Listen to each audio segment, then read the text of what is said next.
오늘의 사연 시작합니다. 저희 집은 인천인데 그곳에서 태어났고 한 번도 다른 지역을 벗어나서 살아본 적은 없었습니다. 그러다가 부모님 사업이 잘못되어서 어쩔 수 없이 인천을 떠나 경남 거제로 이사를 하게 되었습니다. 그때 제 나이는 24살이었습니다. 다른 건 다 괜찮았지만 아무도 모르는 곳으로 가서 새로운 인생을 살아야 한다는 게 제일 힘들었던 것 같습니다. 저는 밖에 나가는 것도 싫었고 일자리를 구하는 것도 싫었습니다. 그냥 이사 온 집에서 빈둥거리면서 TV나 보고 있는 게 전부였습니다. 딱 한 가지 좋았던 건 이사 온 집에 옥상이 있어서 너무 좋았습니다. 그곳에는 주인 아주머니가 화분과 평상을 가져다 두어서 저녁에 바람 쐬기는 정말 좋았습니다. 저녁만 되면 저는 옥상에 올라와서 주변들을 둘러보고 앉아서 커피도 마시고 친구들에게 전화도 하면서 시간을 보내고 했던 것 같습니다. 어느 날 옥상에 앉아 있다가 옆 건물 옥상을 보니 어떤 여성분이 저랑 같은 자세로 아래를 내려다보고 있더라고요. 저는 그녀를 한참 쳐다보고 있었는데 그녀와 눈이 마주쳤고 순간 저는 눈을 돌려 다른 곳을 보았습니다. 저는 어색한 마음에 평상에 앉아서 핸드폰을 쳐다보았습니다. 한참 후에 옆을 쳐다보니 그녀는 이미 사라지고 없더라고요. 저는 조금 더 평상에서 시간을 보내다가 내려왔습니다. 다음날 아버지가 퇴근을 하시고 집에 돌아오셨는데 어머니와 한바탕 싸우시네요. 어머니는 왜 이런데 이사 와서 힘들게 하냐며 아버지에게 투정을 부리십니다. 아버지도 어머니에게 이제 그만하라고 하시며 화를 내시네요. 저는 아버지가 이해는 가지만 저도 불만이 없던 건 아니었습니다. 하지만 저까지 그러면 아버지가 너무 불쌍하더라고요. 저는 집을 나와서 옥상으로 올라갔습니다. 혹시나 그녀가 또 있지 않을까? 올라가자마자 옆을 보았습니다. 그녀는 아래를 쳐다보며 생각에 빠져 있는 것 같았습니다. 오늘은 그녀가 무엇인가를 하는지 오랜 시간 계시길래 제가 먼저 내려왔네요. 다음 날도 그녀가 있었고 저는 그녀를 자세히 보고 싶었습니다. 핸드폰 카메라를 당겨서 봤지만 얼굴이 자세히 나오지 않더라고요. 오늘은 그녀가 무엇인가를 꺼내어서 설치를 하는 듯 보였습니다. 망원경 같은데 한참 동안 설치를 하시네요. 저런 건 제가 하면 금방 할 텐데 너무 오래 걸린다 생각이 들더라고요. 그렇게 설치를 다 했는지 한참을 별들을 보는 것 같았습니다. 저는 평상에 누워서 그녀를 힐끔힐끔 보고 있었네요. 그런데 이상하게도 그녀가 망원경을 보는 곳은 하늘 쪽이 아니었습니다. 무엇을 보는지 그녀는 한참을 어떤 한 곳을 집중적으로 보고 있는 것 같았습니다. 뭘 보는 건지 너무 궁금해서 저도 핸드폰 카메라로 줌을 최대한 당겨서 보았지만 저에게는 보이지는 않았습니다. 제 생각에는 그녀가 남의 집을 엿보는 것 같았습니다. 다음 날 저는 집에 있던 쌍안경을 가지고 올라갔습니다. 아직 그녀는 옥상에 없었고 저는 어제 그녀가 보던 곳을 확인해 보았습니다. 그곳은 그냥 일반 가정집 같았는데 그녀가 왜 남의 집을 저렇게 살피는지 궁금하더라고요. 오늘은 그녀가 보는 걸 저도 보고 싶어서 그녀가 저를 못 보게 벽 쪽에 붙어서 숨어 있었습니다. 그녀는 올라와서 무엇인가를 준비하는 듯 분주해 보였습니다. 그리고 망원경으로 또 그 집을 보는 듯 했습니다. 저는 눈치 못 채게 무엇을 보는지 저도 쌍안경을 이용해서 그곳을 보았습니다. 세상에나 그녀는 남의 사랑놀이를 보고 있었던 것입니다. 그러면서 한 손으로 무엇인가를 하는 듯 보였는데 그건 차마 말로 할 수가 없네요. 그러다 그녀가 뭔가를 눈치챘는지 제가 있는 건물 옥상 쪽을 쳐다봅니다. 순간 너무 놀라서 저는 잽싸게 숨었습니다. 그리고 어느 정도 시간이 지나서 다시 살짝 보았는데 그녀가 옥상에 없습니다. 다행이다 싶어서 평상에 앉았는데 그녀가 저희 건물 옥상으로 올라왔네요. 그녀는 저의 손에 있는 쌍안경을 보고 저에게 뭘 보았는지 말을 하라며 화를 내고 있네요. 저는 진짜 아무것도 못 봤다고 했고 그녀는 더욱더 화를 내었지만 저는 죽어도 말할 수가 없었습니다. 그녀는 평상에 앉아 무엇인가를 한참 생각하는 듯 했습니다. 그녀는 무엇인가를 결정했는지 본인 건물 옥상으로 가자고 하였고 저는 왜 그 옥상으로 가냐고 물었습니다. 여기는 사람들이 왔다 갔다 하니까 대화를 하기 힘들다고 본인 건물 옥상으로 가자고 하나요? 그녀가 있는 건물 옥상은 집이랑 연결되어 있는 옥상이라 아무도 못 올라온다고 하네요. 일단 저는 따라 나섰고 그녀의 건물 옥상에 도착하였습니다. 그녀는 올라오자마자 제 멱살을 잡으며 사실대로 말 안 하면 여기서 밀어버린다고 협박을 하네요. 저는 그녀에게 솔직히 얘기를 했고 이유도 설명을 했습니다. 그녀는 제가 다른 사람들에게 말할까봐 걱정하는 눈치였습니다. 그래서 저는 누구한테도 절대 말하지 않겠다고 했지만 그녀는 저를 믿지 못하겠으니 각서를 쓰라고 합니다. 저는 말도 안 되는 소리 하지 마시라고 하며 거절을 하였습니다. 그녀는 안 되겠다 싶었던지 갑자기 저의 얼굴을 붙잡고 입맞춤을 합니다. 저는 뭐 하는 거냐고 했지만 그녀는 거칠게 숨을 몰아쉬며 절대로 떨어지지 않았습니다. 힘으로 막을 수는 있었지만 저는 그렇게 하지는 않았고 그녀와 그런 곳에서 사랑을 해버리고 말았습니다. 그 뒤로 그녀는 저의 전화번호를 자기 전화에 입력하고 매일같이 저를 불러냈습니다. 저는 그런 그녀를 점점 좋아하게 되었고 그렇게 저희는 연인이 되어 결혼도 하게 되었습니다. 저는 그녀와 지금도 행복하게 잘 살고 있습니다. 여러분들도 뜻밖의 행운이 생기시길 바라봅니다. 오늘의 사연 시작합니다. 안녕하세요. 사랑은 도전하는 자가 쟁취한다고 하죠. 오늘은 열정적인 구애로 마음을 사로잡은 분의 사연을 가지고 왔습니다. 작은 가게를 2개 운영하는 40대 남자입니다.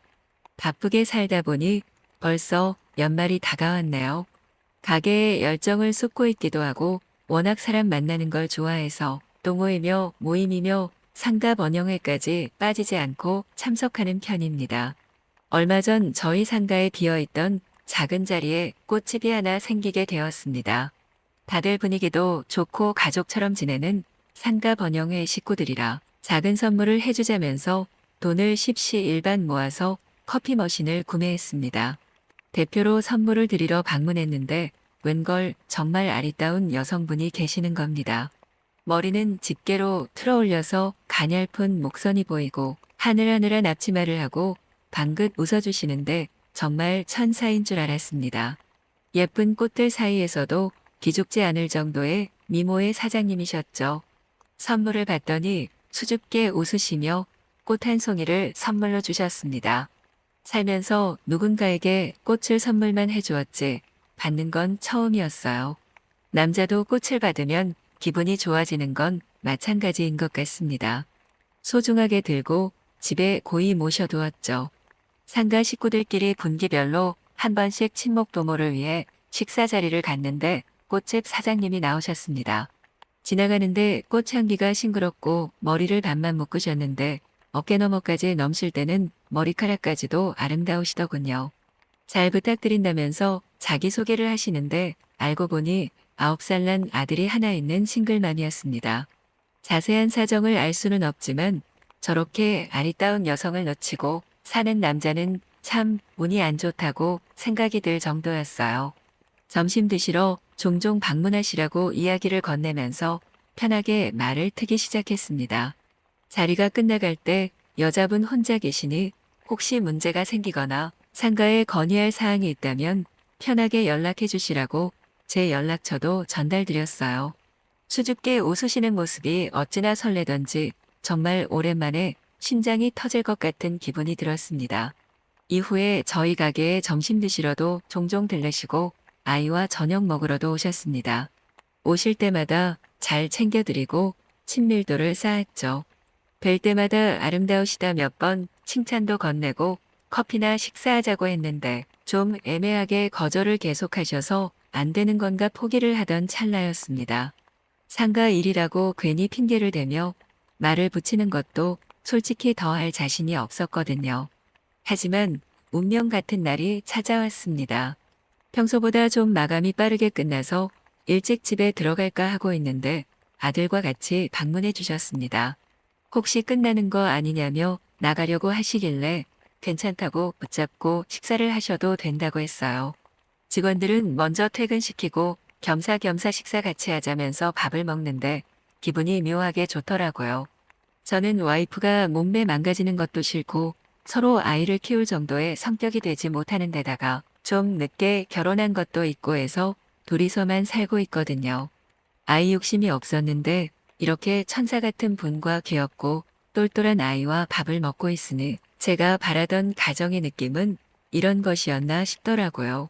아이에게도 잘 대해주니 확실히 저에 대한 경계심이 확 풀어지신 게 눈에 보였어요.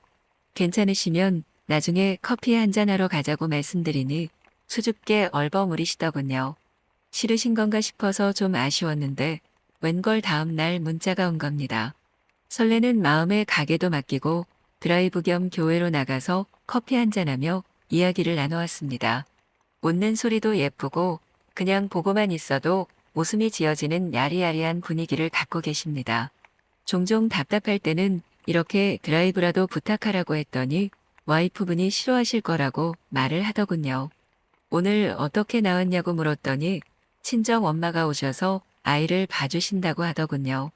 그러면 술 한잔 하자고 권했더니 흔쾌히 좋다고 해서 저희는 술을 한 잔 기울이면서 세상 살아온 이야기들을 했습니다. 알고 보니 어린 나이에 유부남을 만나서 임신을 하고 무서워서 도망친 채로 아이를 낳아버려 싱글맘이 되었다고 하더군요. 사람의 팔자라는 게 이렇게 기구할 수 있구나 생각이 들었습니다. 사실 저도 늦게나마 결혼을 하기는 했지만 아이도 없고 와이프도 사교적인 사람이라 밖으로 잘 돌아서 서로 시간을 보낼 일이 거의 없거든요. 쇼윈도 부부라고 하기에는 사이가 안 좋은 것은 아니지만 뭐랄까 유대감이 부족한 사이입니다. 오빠처럼 좋은 남편이 있으면 좋을 텐데 하면서 말끝을 흐리는 그녀를 보다가 입을 맞춰버렸습니다. 밀어내지도 않고 그녀는 가만히 입을 맞춰주더라고요. 그리고 저희는 뜨거운 밤을 함께 보내게 되었습니다. 연신 자기야, 여보 애칭을 부르는 그녀를 안아주며 알 수 없는 희열을 느꼈습니다. 새벽이 되어서 서로 집으로 돌아가야 할 것 같아 차에 몸을 실었는데 어찌해야 할지 갑자기 걱정되더군요. 그녀도 고민인지 아무 말 없이 손을 잡고 운전을 해서 집에 데려다 주었습니다. 또 만나고 싶은데 먼저 연락하기엔 좀 미안한 마음이 앞서서 어찌해야 할지 모르겠더라고요. 며칠 뒤 저희 가게에 다시 점심을 먹으러 늦은 시각에 찾아왔습니다. 하필 알바도 없고 직원들도 쉬는 시간이라 제가 주문을 받았습니다. 음식을 먹고 나서 계산하려고 나오더니 왜 연락을 하지 않느냐며 서운하다고 휙 가버리더라고요. 제가 실수했다는 생각이 들어서 끝날 시간에 맞춰 꽃집 앞에서 기다렸다가 마무리를 하는 것 같아 들어갔습니다. 내가 연락을 먼저 해도 될지 망설였다 해도 어떻게 보면 내 위치가 더 애매해서 그랬다고 정말 미안하다고 사과를 했습니다. 그녀는 싱긋 웃으며 자신과 연애를 하면 되지 않냐고 하더라고요. 그러면서 웃는데 정말 너무 아름다워서 어찌할 바를 모르겠더군요. 그 이후로 저희는 몰래 연애를 시작했습니다. 아름다운 그녀와 함께하는 날들이 아직도 꿈만 같습니다. 주변에 떳떳하게 이야기할 수는 없지만 함께 있으면 사랑이라는 걸 느낍니다. 매번 가게 일에 치이고 사람들에 치여서 그냥 열심히 사는 것이 내 소명이라고 생각하고 살았었는데 요즘은 다릅니다. 제가 남자로서 사랑하고 사랑받는다는 기분을 제대로 느끼고 있습니다. 그녀를 행복하게 해주고 웃게 해주고 싶습니다. 상황을 확 뒤바꿀 수는 없겠지만 지금 제 위치에서 해줄 수 있는 모든 것들을 해주고 싶습니다. 오히려 너무 가까운 곳에 있어서 남들의 시선을 피해 멀리 나가서 시간을 보내야 하지만 그것도 저희는 충분히 행복합니다. 이렇게 아름다운 여성이 저의 연인이라는 게 믿어지지 않는 하루하루이지만 신께 감사드리고 있습니다. 그녀와 이야기를 나눠보니 몇 번의 시도 끝에 포기했다면 자신도 부끄럽고 용기가 나지 않아서 말을 걸지 못했을 거라고 했습니다. 넉살 좋게 그리고 편안하게 말을 걸고 가까워지려는 노력을 제가 보여줬기 때문에 용기를 내어 한 발짝 다가와 준 거라고 하더군요. 여러분도 마음에 드시는 분이 계신다면 주저하지 말고 용기를 내보세요. 오늘의 사연 시작합니다. 안녕하세요. 저는 이제 22살이 되는 어제 막 곰신을 신은 누군가의 여자친구입니다. 벌써부터 군대에 간 남자친구가 그립고 늘 오던 연락이 오지 않아 서러워서 그와의 추억을 떠올리며 사연을 씁니다. 제 남자친구와는 올해로 3년째 오랜 연애를 하고 있습니다. 지금은 서로에게 너무나도 익숙해져 연애 초반의 설렘은 많이 퇴색되었지만 그럼에도 다른 종류의 설렘과 사랑이 그 자리를 메꾸어 저희 만남을 돈독히 하고 있나요?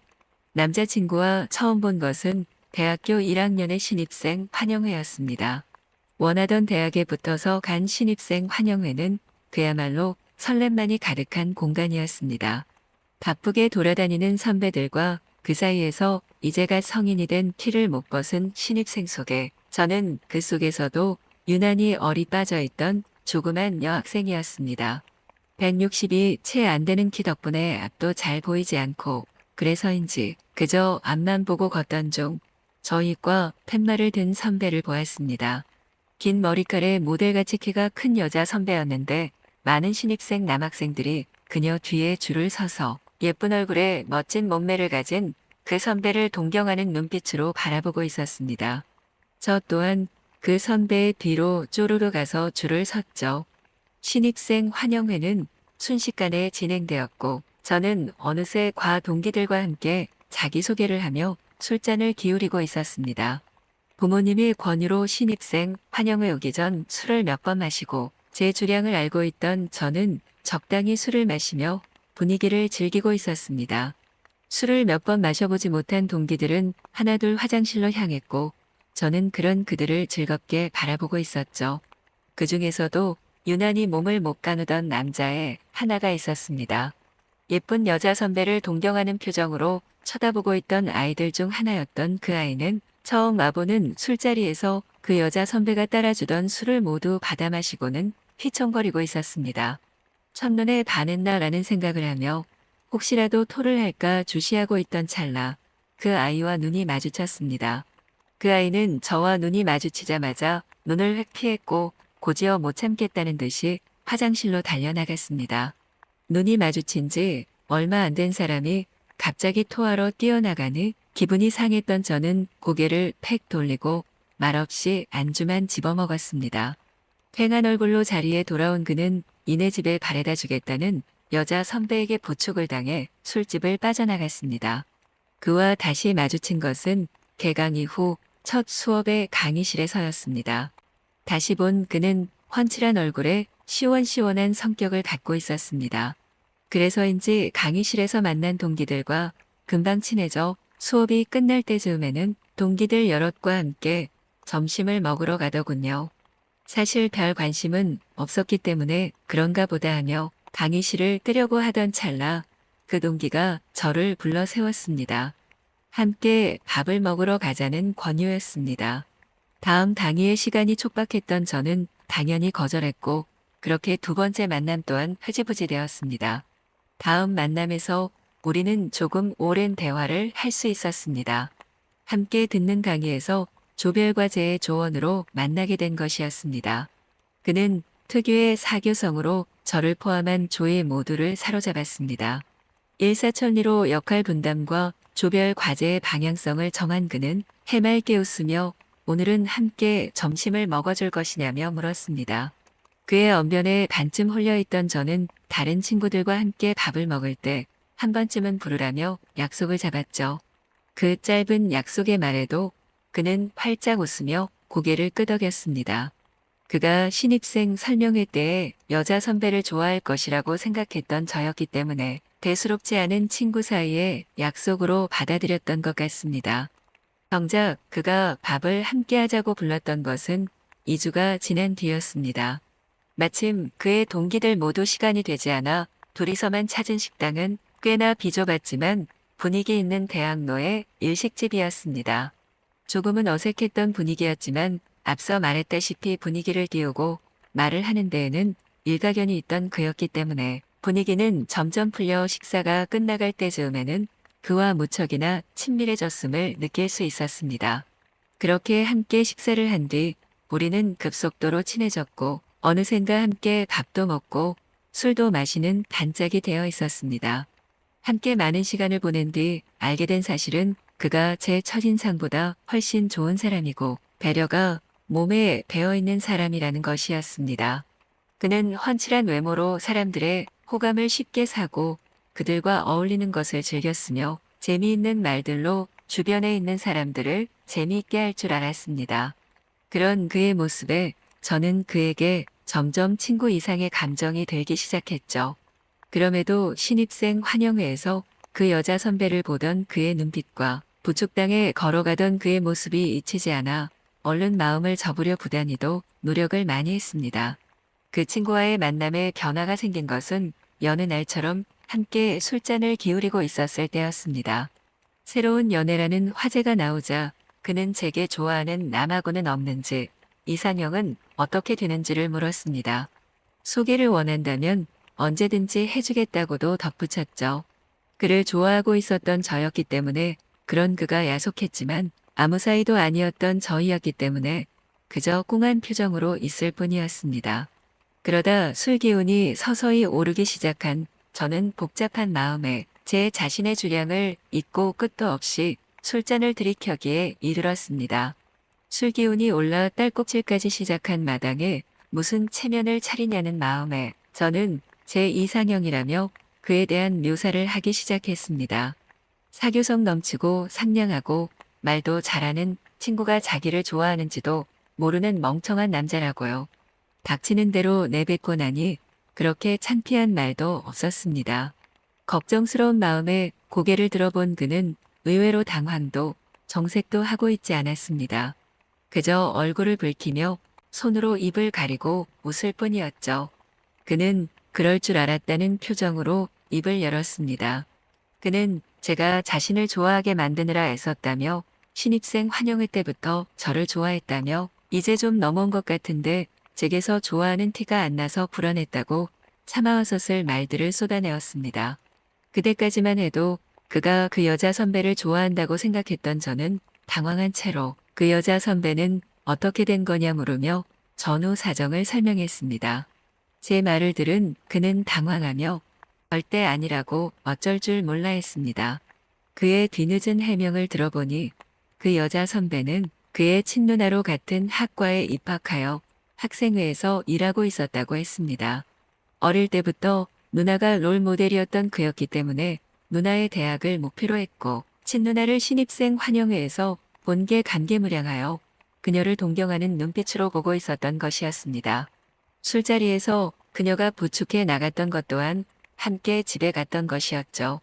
많은 학우들에게 알려진 내용이라 저 또한 알고 있었을 줄 알았다며 해명하는 그의 모습에 얼굴이 새빨개진 저를 보며 그는 귀엽다며 미소 지었습니다. 그렇게 많은 우여곡절 끝에 사귀게 된 저희는 3년 조금 안 되는 시간을 사귀고 있습니다.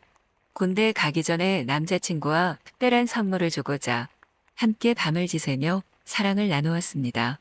잊지 않고 기다리겠다고 고백을 하면서 멋진 밤을 보내고 지금까지 기다리고 있습니다.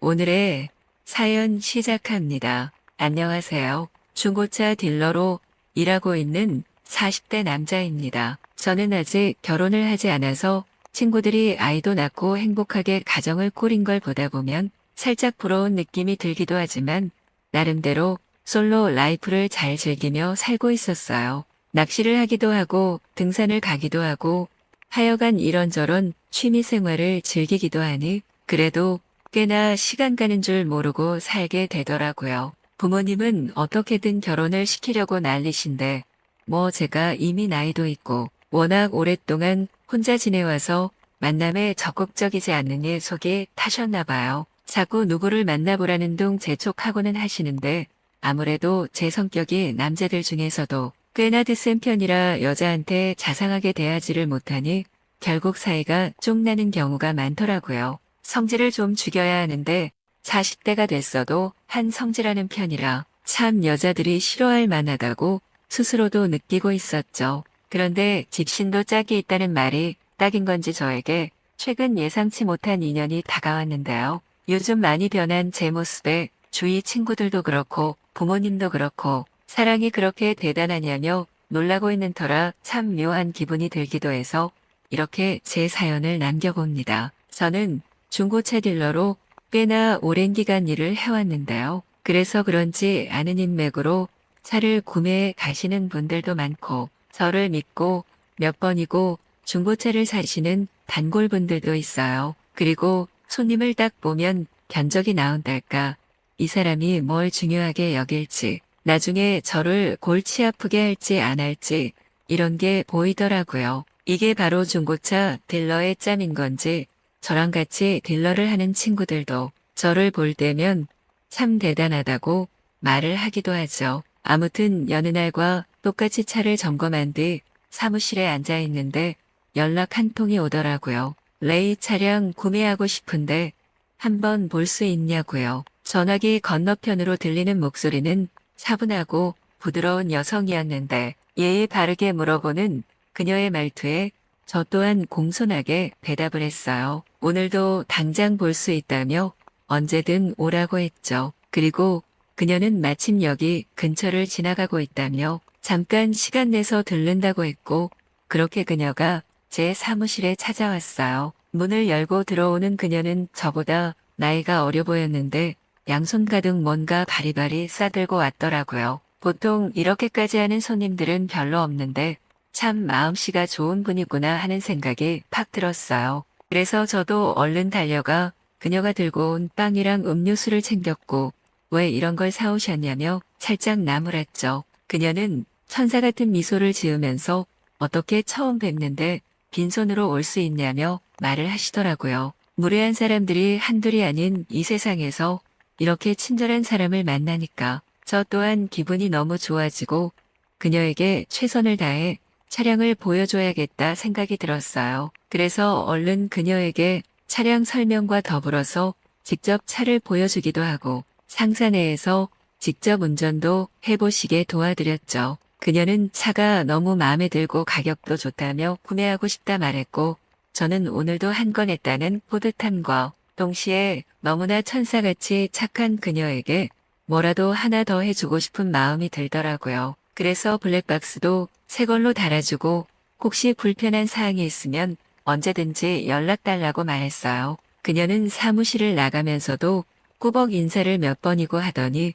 환한 미소를 짓고 나갔죠. 항상 까칠한 말투로 인해 가끔은 손님이랑 싸우기도 했던 저인데 워낙 부드러운 그녀의 말투와 미소에 뭔가 저도 그렇게 그녀를 대하게 되더라고요. 그래서 참 누구를 만나는가도 중요하구나 다시 한번 느끼게 됐죠. 아무튼 그녀가 떠나고 이상하게 그 뒤로 자꾸 그녀가 생각나더라고요.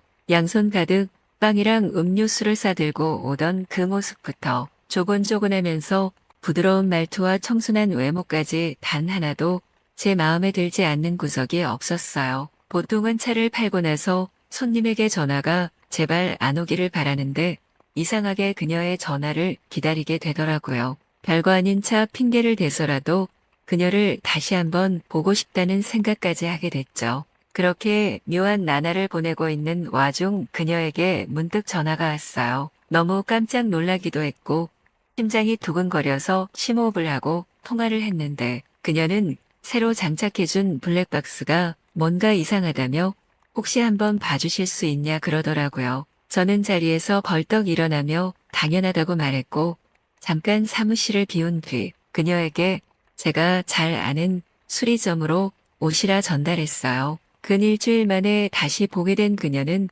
여전히 사람 좋은 미소를 지으며 저에게 음료수 하나를 건넸고 음료수를 받느라 그녀와 손이 살짝 스쳤는데 뭔가 그 손끝에 열기가 나는 느낌이었죠. 나이 먹고 이런 일이 가능한가 싶었는데 아무리 생각해봐도 그녀에게 첫눈에 반한 듯 싶었어요. 아무튼 저는 블랙박스를 핑계로 그녀를 한 번 더 보게 돼서 너무 기분이 좋았고 다행히 블랙박스도 큰 문제가 아니라서 쉽게 고칠 수 있었죠. 그렇게 짧은 만남을 뒤로하고 그녀가 고맙다며 인사를 하고 가려는데 저도 모르게 그녀를 붙잡았어요. 그녀를 이대로 놓치면 안 되겠다는 직감이 팍 들었거든요. 저는 20대 초반으로 돌아간 듯한 떨리는 목소리로 그녀에게 혹시 시간 괜찮으시면 커피 한 잔 함께 마시지 않겠냐 물었어요. 그녀는 제 말에 깜짝 놀란 듯 눈을 동그랗게 떴는데 이내 여전히 아름다운 미소를 지으며 좋다 하더라고요. 그렇게 우리는 카페에 가서 이런저런 이야기를 했는데 혹시 그녀가 유부녀이거나 남자친구가 있으면 어쩌나 살짝 걱정했는데 다행히 그건 아니었어요. 다만 이렇게 아름답고 착한 그녀가 왜 결혼을 못했을까 조심스레 물어보니 너무나 착한 마음씨를 이용하려는 나쁜 남자들을 만나며 워낙 고생을 많이 했다 하더라고요. 그래서 남자 만나기가 무섭지만 워낙 제 눈빛이 진실해 보여서 이렇게 저와 커피를 마시는 거라 했어요. 그런 그녀의 사연을 듣고 저는 그녀에게 더 잘해줘야겠다 생각이 들었고 정식으로 사귀는 건 아니지만 그 뒤로 그녀와 데이트를 하기도 하고 맛있는 저녁을 먹기도 하고 평범한 연인처럼 만나왔죠. 그러다가 그녀도 점점 제게 마음을 열어서 어느 날은 분위기 좋은 호텔에서 뜨거운 밤을 보내기도 했어요. 뽀얀 피부와 나이에 못지않게 팽팽한 그녀의 몸은 저를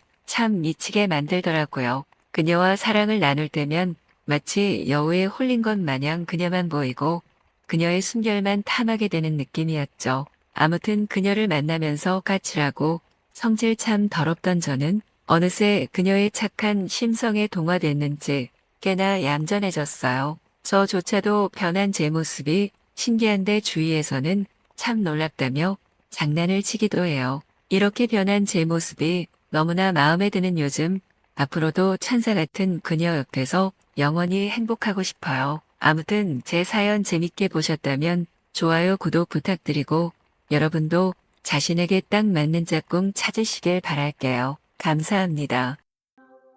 오늘의 사연 시작합니다. 안녕하세요. 요즘 핫하게 떠오르는 운동 중 하나가 바로 등산입니다. 과거에 등산이라고 하면 중장년층의 운동으로 여겨졌었으나 요즘에는 젊은 20대, 30대도 즐기는 운동이 되었습니다. 특히 코로나 이후로 등산을 즐기는 사람들이 점점 많아졌습니다. 저도 다양한 운동 중에서도 등산을 특히 좋아합니다. 탁 트인 산 정상에 올라갔을 때의 그 쾌감은 이로 말할 수가 없죠. 등산은 늘 여자친구와 하곤 했었는데 여자친구의 타지역 발령으로 인해서 뜻하지 않게 장거리 커플이 되고 말았습니다. 초반에는 주말마다 만나긴 했었는데 아무래도 왕복 5시간 거리이다 보니 체력적으로 너무 지치더라고요. 그래서 한 달에 한두 번 정도만 보는 롱디가 되어버렸습니다. 주말이면 꼭 하던 등산도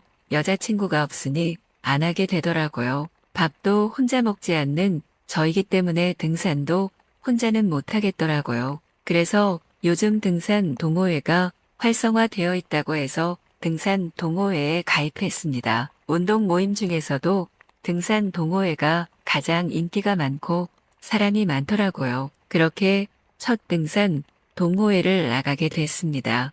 그날 등산 동호회 모임에 참석한 인원은 우연인지는 모르겠지만 남녀 성비가 5명 딱 맞더군요. 일부러 남녀 성비를 맞춘 건지는 모르겠습니다. 나이도 다 저와 비슷한 30대 또래들이었습니다. 운동도 하고 친목도 가능하겠더라고요. 근데 그 중에서도 유독 눈에 띄는 여성분이 있었습니다. 낯선 여자에게 그것도 예쁜 여자에게 눈이 돌아가는 것은 뭐 바람을 피고 그런 건 아니고 그냥 남자의 본능이라고 생각합니다. 그 여성분도 저처럼 처음 동호회에 참석한 신입 회원이었습니다. 등산 자체가 아예 처음이라고 하더군요. 그래서 그런지 난이도가 낮은 코스의 산이었음에도 불구하고 굉장히 힘들어했습니다. 의도한 건 아니지만 저는 그녀의 발걸음을 맞춰서 같이 걷게 되었습니다. 운동도 하고 예쁜 여성분과 대화도 하고 일석이조라는 생각이 들었습니다. 여자친구 외에 여자 사람과의 대화도 오랜만이라 괜히 떨리더군요. 그러다 그녀가 갑자기 발이 삐끗하면서 넘어질 뻔해서 제가 그녀의 몸을 잡아주게 되었습니다. 어쩌다 보니 그녀가 거의 제 품에 안기게 되었는데 그 순간 제 심장이 너무 빠르게 뛰고 얼굴이 붉어지기 시작했습니다. 이런 제 반응이 저도 낯설고 어이없어서 감정을 추스렸습니다. 여자친구와 오래 떨어져 있었기 때문에 낯선 여자에 대한 호기심이 발동했겠거니 하고 무시했습니다. 그렇게 왕복 1시간 30분 정도의 난이도가 낮은 코스의 등산이 끝나고 바로 하산하지 않고 뒤풀이를 한다고 하더라고요. 가볍게 파전에 막걸리를 하러 이동했습니다. 그녀는 제 옆자리에 앉았습니다. 그녀에게 막걸리를 따라주는데 저도 모르게 손이 떨리더라고요. 그녀가 손이 왜 이렇게 떨리냐고 당이 떨어진 게 아니냐며 제 손을 갑자기 덥석 잡더니 손을 주물러주고 초콜릿을 챙겨왔다며 초콜릿을 건네줬습니다. 그 순간 또 저는 얼굴이 붉어졌습니다. 다른 회원들이 그런 저와 그녀의 모습을 보더니 우리 둘을 엮기 시작했습니다. 저는 여자친구가 있다고 말을 해야 하는데 그 말이 차마 입 밖으로 나오지 않더라고요. 이러면 안 된다는 걸 알면서도 그냥 그 순간을 즐겼습니다. 그렇게 첫 등산 동호회의 뒤풀이는 3차까지 이어졌습니다. 그녀는 술이 취하니 귀여운 얼굴만큼이나 애교가 많아졌습니다. 웃으면서 저에게 몸을 기대고 머리를 쓰다듬어 주는 등 가벼운 스킨십이 오고 갔습니다. 다들 얼큰하게 취한 상태로 뒤풀이가 마무리되었습니다. 그리고 그녀와 저는 사는 동네가 같아서 단둘이 남게 되었습니다. 술도 들어가서 알딸딸하기도 하고 아까의 야릇한 감정이 다시 떠오르며 피가 끓어오르기 시작했습니다. 그녀가 먼저 술을 더 하고 싶다고 말을 꺼냈습니다. 저도 모르게 저희 집을 가자는 말을 하게 됐습니다. 여자친구를 생각하면 이러면 안 된다는 걸 알지만 그냥 집에서 뭐 하는 게 아니고 술 한 잔만 할 생각으로 그녀와 저희 집으로 가게 됐습니다. 안주를 배달시키고 기다리는 동안 순간에 정적이 흘렀습니다. 그녀가 갑자기 덥다며 위에 걸치고 있던 겉옷을 벗었습니다. 아내는 속옷이 비칠 정도의 얇은 흰 티를 입고 있었습니다. 그 순간 저는 더 이상 참기가 힘들었습니다. 그녀도 저를 기다렸다는 듯이 받아줬습니다. 그렇게 뜨거운 사랑을 나누고 타이밍이 기가 막히게 여자친구에게 전화가 오더라고요. 차마 받을 수 없어서 핸드폰을 뒤집었습니다. 누구냐고 묻는 그녀에게 그냥 친구라고 둘러댈 수밖에 없었습니다. 뭔가 이상한 낌새를 눈치챘는지 그녀가 솔직하게 말해보라고 하더군요. 그래서 솔직히 여자친구가 있는데 롱디가 된 이후로 한 달에 한두 번밖에 못 보고 안 한 지 오래됐다는 말까지 해버리고 말았습니다. 그러자 그녀가 생긋 웃으며 자기는 사실 결혼을 한 유부녀라고 하는 게 아니겠습니까? 앳된 외모라 유부녀일 거라고는 상상도 못했습니다. 자기도 남편이 타 지역에서 근무를 하느라 주말만 만나는 주말 부부라고 합니다. 원래 남편이 매주 올라왔었는데 요즘에는 피곤하다고 2주에 한 번씩만 올라와서 자기도 너무 외롭다고 하더라고요. 그 순간 오히려 잘 됐다 싶었습니다. 이렇게 서로의 부족함을 채워주는 사이가 되는 것도 나쁘지 않을 것 같다는 생각이 들었습니다. 그렇게 서로의 마음을 확인하고 다시 사랑을 나누고 있는데 제 전화가 울렸습니다. 여자친구였습니다. 그녀는 잠시 하던 행동을 멈추더니 전화를 받으라고 했습니다. 불안했지만 이번에도 받지 않고 거절한다면 여자친구에게 정말 들킬지도 모른다는 생각에 사랑을 나누던 중 전화를 받게 되었습니다. 이상한 낌새를 눈치챈 여자친구가 지금 어디냐고 꼬치꼬치 물어보기 시작했습니다. 전 부모님을 만나서 진지한 얘기를 하느라 전화를 받을 수 없었다고 둘러댔고 다행히 여자친구는 믿어주었습니다. 그렇게 통화를 하고 있는데 그녀는 장난기가 발동했는지 갑자기 멈추었던 행동을 더욱더 격하게 하는 것이 아니겠습니까? 소리가 터져 나올 뻔한 걸 꾹 참고 전화를 황급히 끊었습니다. 스릴 넘치는 그녀의 돌발 행동이 2배로 저를 기분 좋게 만들었습니다. 지금도 그 순간을 생각하면 온 몸이 뜨거워집니다. 저희는 그날 이후로 종종 만나서 등산을 같이 하고 저희 집에 가서 사랑을 나눴습니다. 여자친구가 올라오는 주말에는 그녀를 만나지 못해 아쉽게 느껴질 정도였습니다. 그래서 저는 오히려 여자친구에게 피곤하면 굳이 올라오지 말고 쉬라고 하고 그녀와 지내는 시간이 더욱 더 많아졌습니다. 이런 제 행동 도덕적으로 비판받아 마땅하다는 것 누구보다 잘 압니다. 하지만 저와 그녀는 서로의 채워지지 않는 부분을 채워주는 존재로 서로의 외로움을 달래주고 있습니다. 이 만남이 서로 언제까지 들키지 않고 유지될지는 모르겠지만 저는 이 끌림을 당분간은 즐기고 싶습니다. 오늘의 사연 읽어드리겠습니다. 안녕하세요. 저는 아들놈의 친구와 불타는 사랑에 빠져 정신이 나가버린 40대 초반 재혼녀입니다. 맞습니다. 저는 지금 남편과 재혼을 해서 제배로 낳은 자식이 아닌 아들놈 하나 데리고 남편과 같이 살고 있습니다. 아들은 최대 야구부를 나와서 듬직합니다. 아들놈 야구대회가 있으면 응원을 여러 번 가보곤 했는데 거기서 알게 된 아들놈 친구와 사랑에 빠져버렸습니다. 아들 친구 놈은 야구부 주장이었습니다. 언제 아들이 집에 친구 놈을 데리고 왔는데 야구부 주장이라 하더라고요. 야구부 주장이라 그런지 뭔가 듬직하고 남자다운 면이 어른인 제가 봐도 멋져 보였어요. 특히 허벅지가 엄청 튼실하더라고요. 이러면 안 되지만 제가 젊었다면 금방이라도 사랑에 빠졌을 겁니다. 하지만 나이도 나이인지라 저와는 절대 만날 수가 없는 사이죠. 아들놈의 친구인데 제가 감히 지금 무슨 생각을 하고 있는 건가 싶었습니다. 정신을 가다듬고 속으로만 설레는 감정을 억누르고 있었습니다. 그러던 저에게 기회가 아닌 기회가 찾아오더라고요. 아들과 친구놈에게 밥을 차려주고 안방에 들어와 TV를 보고 있는데 거실에서 갑자기 아 뜨거워 소리가 나더라고요. 아들 친구놈이 밥을 먹다가 미역국을 옷에 죄다 쏟아버렸습니다. 아들이 친구에게 화장실에 들어가 샤워를 하라 하더라고요.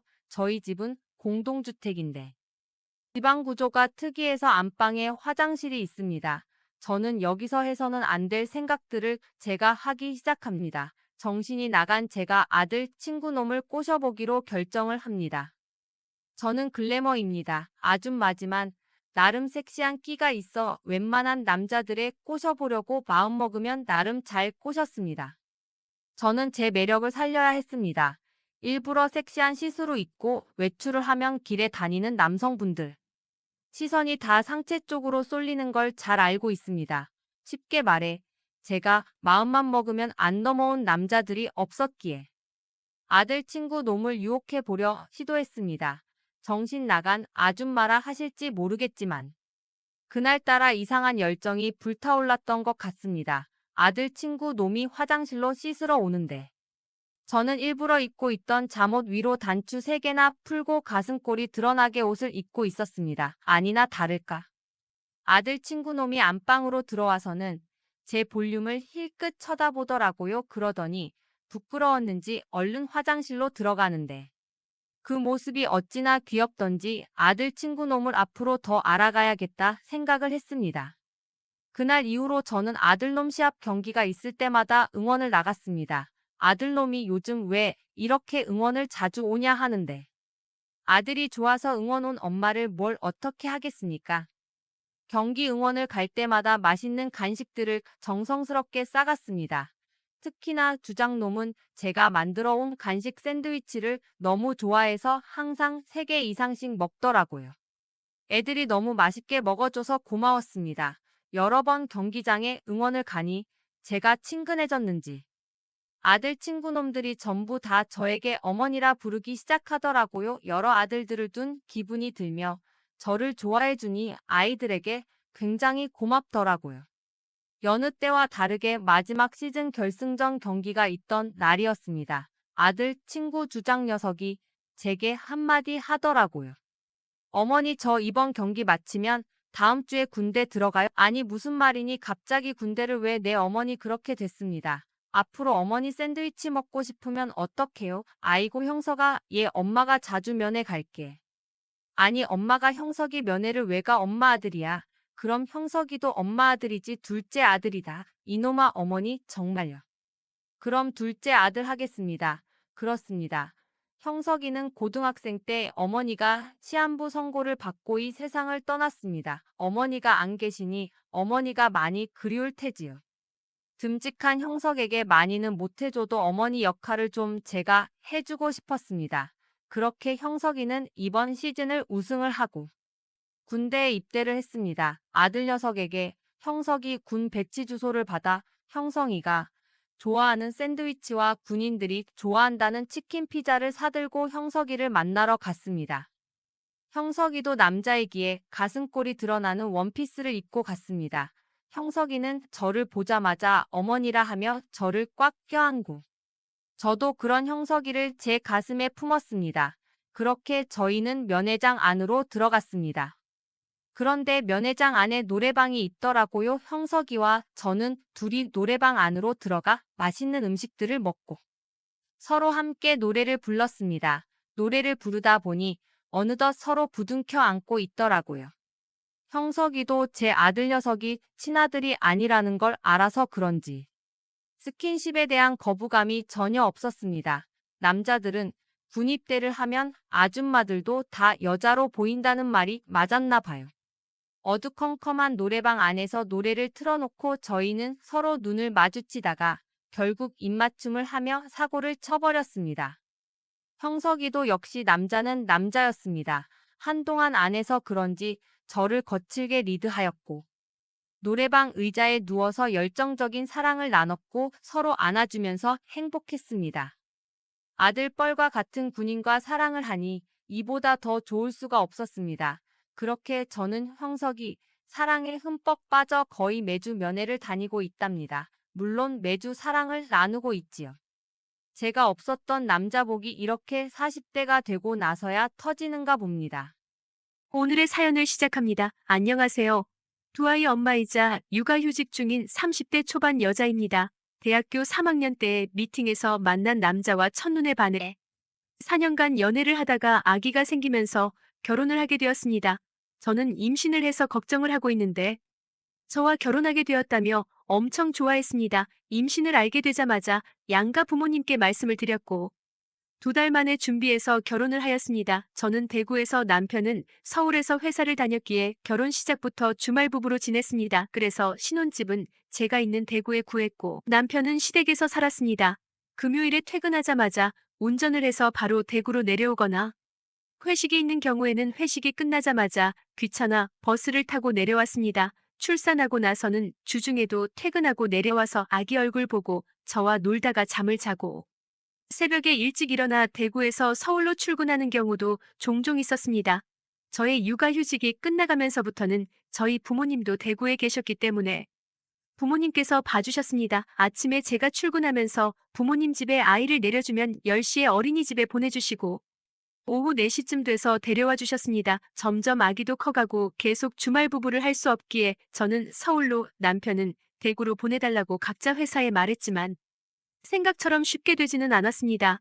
주말 부부는 전생에 나라를 구해야 가능하다고 사람들이 그러던데 제가 생각에는 주말 부부는 전생에 나라를 팔아서 역적이 된 사람들이 하는 것 같습니다.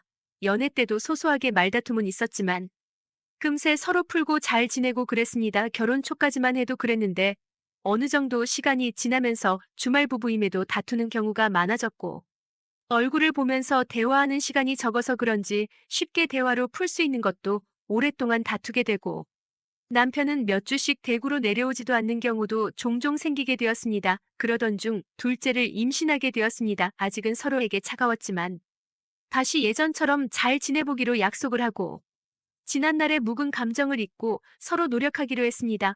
다시 남편은 예전처럼 자주 내려왔고 중간중간 입덧할 때면 서울에서 맛있는 음식도 사다 주었습니다. 그러면서 이럴 때 아니면 언제 같이 살겠냐면서 남편도 둘째 출산일쯤 맞춰서 육아휴직을 썼습니다. 1년 가까이 저희 가족 모두가 같이 지냈습니다. 주말 부부하다가 같이 지내니까 처음에는 다툼도 좀 있었지만 그래도 같이 지낸다는 것이 너무 좋았습니다. 같이 장 보고 같이 밥해 먹고 저녁에 아기들 잠들면 영화도 한 편 보고 그런 소소한 것들이 단연간 주말 부부로 지냈던 저희에게는 너무 큰 행복이었습니다. 주말은 평일보다 빨리 지나가듯 1년간의 육아휴직 기간도 끝이 났고 저희 부부는 다시 주말 부부로 돌아갔습니다. 요번에는 각자 회사에 좀 더 강하게 어필해서 합칠 수 있도록 노력하기로 했습니다. 하지만 그 노력과 달리 남편은 진급하면서 중국 지사로 발령이 나면서 주말마다 보는 것마저도 불가능하게 되었습니다. 주말 부부에서 월말 부부로 변하게 되었습니다.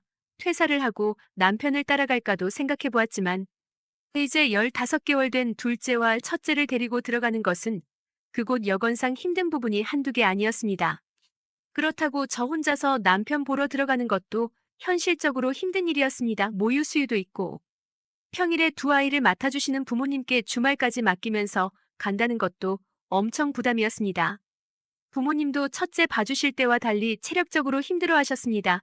평일에는 정신없이 아침에 아이들 챙겨서 부모님께 부탁드리고 일하고 퇴근하고 데려오고 밥해서 먹이고 씻기고 좀 놀아주다가 재우고 저도 기절하고 주말에는 아침부터 아이들과 씨름하다가 끝나고 체력적으로나 심적으로나 남편의 빈자리는 점점 크게 느껴졌고 결국 우울증이 왔습니다. 우울증이 심해지면서 일단 회사 휴직을 내고 쉬었습니다. 그리고 당분간은 부모님 집에서 아이들과 같이 살았습니다. 뭔가 북적북적하는 것이 사람 사는 것 같고 좋았습니다. 평일 아침 10시 첫째는 운동화를 신기고 둘째는 유모차를 태우고 어린이집으로 등원시켜 주려 갔습니다. 정신없이 아이들을 맡기고 가는 여자들을 보면서 지난날의 제 모습도 생각도 나고 안타깝기도 했습니다. 언젠가는 저도 저렇게 돌아가겠지만 일단 지금은 너무 평화롭고 좋았습니다. 그런데 그 와중에 좋은 차를 타고 깔끔한 정장을 입고 양손에 아이들 손을 등원시켜주는 남자가 보였습니다. 저 사람은 뭐 하는 사람일까? 이 시간에 여유도 있고 울 남편도 같이 있었으면 더 좋았겠다라고 생각이 드는 찰나에 그 남자가 이름을 부르며 아는 척을 하는 것이었습니다. 누군지 모르는 제 표정을 보면서 어떻게 자기를 못 알아보냐고 하였습니다. 어렸을 때 고등학교 입학하고 동아리에서 만나 썸을 타다가 용기 내어 고백을 했더니 거절을 했던 그 선배 오빠였습니다. 기억이 나는 순간 반갑게 인사를 건넸습니다. 그 오빠는 저보고 이제 아줌마 다 되었다며 잘 지내냐고 물었습니다. 그 차에 비친 제 모습은 머리도 안 감고 추리닝과 슬리퍼 정말 그냥 아줌마였습니다. 엄청 부끄러웠지만 아줌마의 당당함으로 잘 지낸다고 육아휴직 중이라고 하였습니다. 한 번도 여기서 저를 못 보았다고 하길래 그동안 부모님께서 대신 등 하원해 주셔서 그럴 거라고 하였습니다. 시간이 되면 가까운데 가서 커피라도 한잔하면서 얘기하자길래 좀 있다가 어디 가야 돼서 안 된다고 다음에 커피 한잔 하자고 하고 헤어졌습니다. 집에 와서 거울을 보는데 얼굴에는 눈곱과 머리는 미친년 저리 가라였고 오늘따라 옷은 왜 이리 후줄근한 옷을 입고 나갔던지 다음 날부터 아이들 등 하원할 때 좀 더 신경을 쓰고 나갔지만 그 오빠는 보지 못했습니다. 그날만 우연히 만났나 보다 할 때쯤 다시 그 오빠를 만났습니다. 아이들은 등원시키고 근처 카페에서 커피 한 잔을 하면서 서로에 대한 근황을 나눴습니다. 그 오빠는 고등학교 졸업하고 대학을 가지 않고 대구에서 가장 유명한 식당에서 알바를 하면서 차근차근 올라가서 요리를 배우게 되었고 지금은 몇 개의 레스토랑을 가지고 있는 사업가이자 셰프가 되어 있었습니다. 결혼도 했지만 와이프가 몇 년 전에 교통사고로 죽어서 혼자 애 키우면서 지낸다고 하였습니다. 오전에는 오빠가 등원시키고 오후에는 베이비시터분이 하원 및 퇴근할 때까지 봐주신다고 하였습니다. 그런데 퇴근이라는 것이 생각보다 너무 늦어질 때도 많은데 그때마다 아이들 봐줄 사람 구하는 게 너무 힘들다고 하였습니다. 베이비시터분들도 갑자기 퇴근이 늦어지니 더 봐달라고 부탁을 드려도 안 되는 경우도 많다고 하였습니다. 그래서 제 휴식이 끝나기 전까지는 그런 경우가 생기면 돌봐줄 테니 연락하라고 그랬습니다. 정말 그래도 되냐면서 너무 고맙다고 하더군요. 이런저런 이야기들을 하다 보니 시간이 훌쩍 지났고 아무리 사장이어도 이제는 출근해야 된다며 다음에 또 커피 한잔 하자고 하며 헤어졌습니다. 며칠 뒤 그 오빠에게 아이들을 봐줄 수 있냐고 연락이 왔고 부모님께는 저희 집에 뭐 가지러 다녀온다고 거짓말을 한 후 그 오빠네 집으로 갔습니다. 정말 입이 떡 벌어질 만큼 큰 집에 고급스러운 인테리어에 혼자 애 키우는 남자 집이라고 생각이 들지 않을 정도로 깔끔하였습니다. 1시간가량 그 오빠의 아이들 놀아주다가 씻기고 재웠습니다. 청소나 반찬을 좀 해줄까 했더니 이미 너무 잘 되어 있었습니다. 그 오빠가 셰프였다는 것을 깜빡했습니다. 빨래가 밀려있길래 돌려서 널어주고 거실에서 TV를 보고 있는데 늦게 와서 미안하다며 헐레벌떡 들어왔습니다. 거친 숨속에 술 냄새가 났습니다. 직원들 회식이라서 어쩔 수 없이 1차까지만 같이 있다가 오느라 늦었다고 하였습니다. 괜찮다고 이제 집에 가면 된다고 버스는 끊긴 것 같고 택시 타고 가면 된다고 하고 신발을 신고 있는데 그 오빠가 뒤에서 저를 안았습니다. 자고 가면 안 되냐고 하길래 거절을 하는 게 맞지만 싫지 않았습니다. 아니, 오히려 기다렸습니다. 제가 아무 말도 안 하고 있자. 그 오빠는 술이 과해서 실수했다며 미안하다고 용서해달라고 하였습니다. 제가 괜찮다며 오빠의 손을 잡고 방으로 같이 들어갔고 그렇게 사랑을 했습니다. 점점 만나는 횟수는 늘어났고 오빠 아이들도 저를 잘 따르기 시작했습니다. 날씨가 좋은 주말이면 제 아이들과 오빠네 아이들 다 데리고 나들이도 가기도 했습니다. 그리고 다 같이 오빠네 집에서 밥도 해먹고 잠도 자고 그랬습니다. 그러던 어느 날 중국에서 일하고 있던 남편이 샌드위치 연휴에 맞춰서 한국에 들어왔습니다. 양손 가득히 저와 아이들 선물을 가지고 저희 집에 갔더니 집에는 사람도 없고 한동안 사람이 왔다가 가지 않아서 먼지 쌓여 있었고 저한테 전화를 걸었지만 온지도 몰랐습니다. 남편은 처가에서 지낸다는 말을 듣고 제 부모님 집으로 갔고 저희 부모님은 저랑 아이랑 저희 집으로 돌아간 지 꽤 되었다며 여기서 안 지낸다고 저희 집으로 가면 된다고 남편한테 말을 하셨습니다. 제 폰을 확인하였을 때는 남편의 부재중 전화 몇 통을 보았지만 늦은 밤이어서 신경 안 쓰고 그 오빠네 집에서 잤습니다. 내일 연락할 생각이었습니다. 잠이 들 때쯤 초인종이 울렸고 남편이 집 앞에 서 있는 것이었습니다. 잔뜩 화가 난 얼굴로 현관문을 부실 것처럼 발로 찼고 제 남편의 얼굴을 몰랐던 그 오빠는 미친놈이 술 처먹고 행패 부린다며 나갔습니다. 남편은 현관문이 열리자마자 달려들어왔고 속살이 다 비치는 잠옷 차림의 제 모습과 시끄러운 소리에 깬 첫째가 그 오빠를 보며 아빠 무서워하면서 뒤에 숨는 모습에 털썩 주저앉았습니다. 아무 말 없이 남편은 나갔고 저도 뒤쫓아 나갔습니다. 불렀지만 뒤돌아보지 않고 그냥 가버렸습니다. 몇 주가 지나고 등기로 이혼 서류가 도착했고 남편과 이혼을 하였습니다. 남편에게 미안한 마음에 집 등 재산의 대부분을 주었지만 남편은 그것을 팔아서 아이들 이름으로 통장을 만들어서 보냈습니다. 그러면서 애들한테는 잘해주고 가끔 보여달라고 편지가 적혀 있었습니다. 남편에게 너무 미안하다고 아이들 보고 싶으면 언제든지 연락하라고 문자를 하였습니다. 이혼한 지 몇 개월이 지났고 그 일이 있은 후로 쭉 오빠네 집에서 지냈고 저희 부모님도 모든 사실도 다 알게 되셨습니다. 그 오빠에게 이제 우리도 슬슬 결혼하자고 얘기를 꺼냈습니다. 그 오빠는 저랑 이렇게 지내지만 자기는 아직 죽은 자기 와이프를 사랑하고 와이프랑 결혼 생활하는 동안 힘들었기에 결혼할 생각이 없다고 하였습니다. 그러면서 슬슬 제가 집착해오는 것 같고 구속하는 것 같다. 저는 여자친구일 뿐이지 와이프가 아니라고 이제 힘드니까 자기 집에서 나가달라고 하더군요. 오빠만 믿고 이혼하고 퇴사도 하고 그랬는데 어떡하냐고 했더니 자기는 어떠한 것도 약속해준 것도 없고 그렇게 생각하고 행동한 거는 저라고 사실 틀린 말이 아니었습니다. 일자리 구할 때까지만 있게 해달라고 하였지만 얼마 되지 않아 저희 세 식구는 쫓겨났고 부모님 집으로 갔지만 문을 열어주지 않으셨습니다. 벌 받는 거라고 알아서 하라고 전 남편은 중국에 들어가 있고 현재 남편이 준 아이들 계좌가 전 재산인데 차마 이것만은 쓸 수가 없어서 식당 주방 일을 해주며 딸린 방에서 아이들과 살고 있습니다. 남편에게 다시 같이 살자고 하면 안 되는 거겠죠. 오늘의 사연은 여기까지입니다. 구독과 좋아요, 알림 설정 부탁드립니다. 긴 글을 읽어주셔서 감사합니다. 구독과 좋아요, 알림 설정도 꼭꼭 눌러주세요.